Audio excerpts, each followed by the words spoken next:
Hi, class. Welcome to our reading this week. This week we'll be reading an essay by Myatt, and it's titled Life Isn't Fair, Deal with It. Okay, let's begin. There seems to be a lot of talk these days about what is fair and what is not. President Obama seems to believe life should be fair, that everybody should have a fair shake. Some of the 99% seem to believe life has treated them unfairly, and some of the 1% feel life hasn't treated them fairly enough. My questions are these. What is fair? Is life fair? Should life be fair? I'll frame the debate and you decide.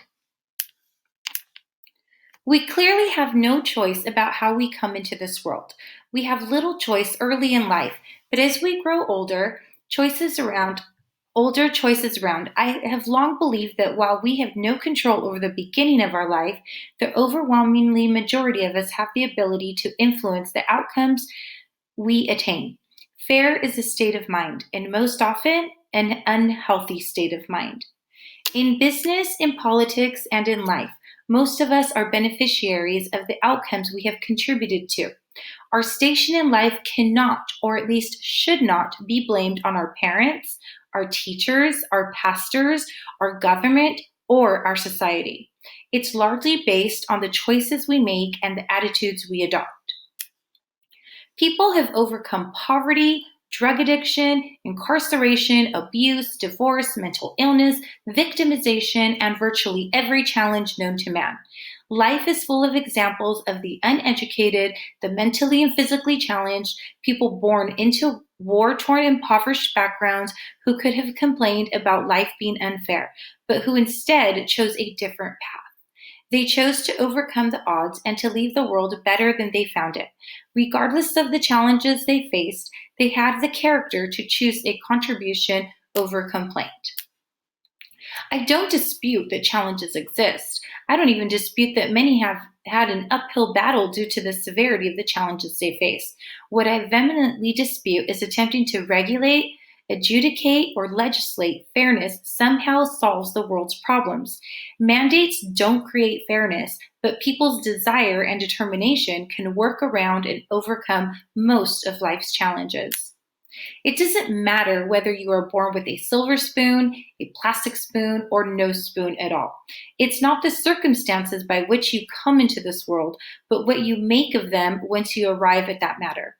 One of my clients came into this country from Africa in his late teens, barely spoke the language, drove a cab while working on his way through college, and is now the president of a large technology services firm. Stories such as these are all around us. They are not miracles, nor are they the rare exception.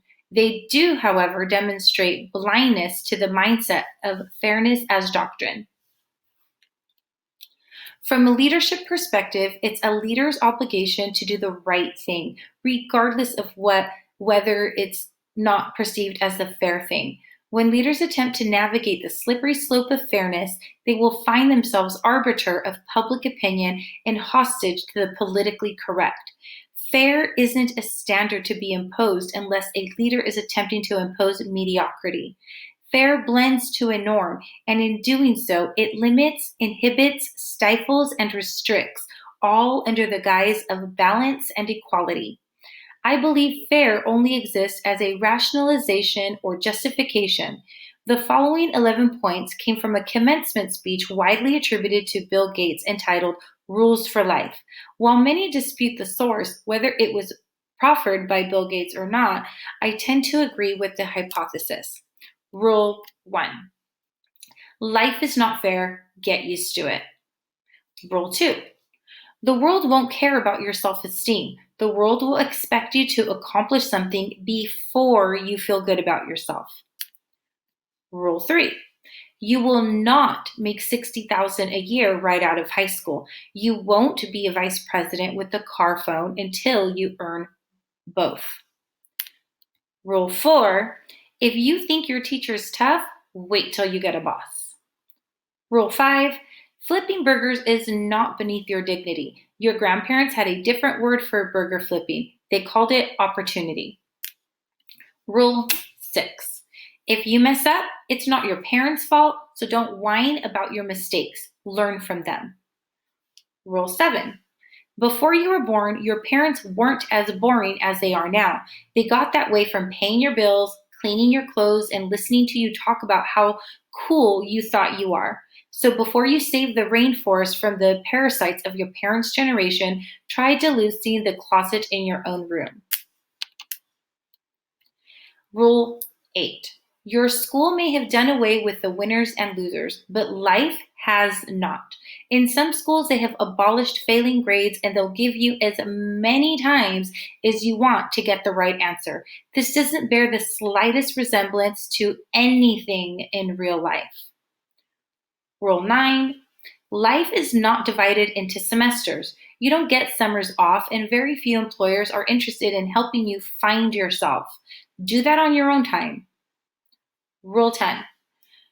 Television is not real life. In real life, people actually have to leave the coffee shop and go to the jobs. And rule 11. Here's the be nice to nerds. Chances are you'll end up working for one. Here's the thing. We all face challenges and life treats us all unfairly. We all make regrettable choices and we all suffer from the things thrust upon us due to little, if any, are fault of our own. When I suffered a debilitating stroke at an early age, I certainly asked myself, why did this happen to me? I could have felt sorry for myself and became bitter. I could have thrown in the towel and quit on my family and myself. I didn't. It took 2 years of gut-wrenching effort, but what I thought was a great injustice at the time changed my life for the better. Today, you couldn't tell I ever had a stroke. The greatest adversity life can throw at you simply affords you an opportunity to make changes, improve, and get better. By the title of today's column, you have no doubt surmised I believe life isn't fair, nor do I believe we should attempt to socially or financially engineer it to be such. Fair is not an objective term. It is a matter of perspective filtered by a subjective assessment. My subjective assessment is that fair is an entitlement, concept manufactured to appease those who somehow feel slighted. Life isn't fair. Occupy reality. Okay, that's it. That was the text. I hope you enjoyed it, and I hope you come to your own conclusions about what his opinion is about life and being fair and opportunity. Thank you.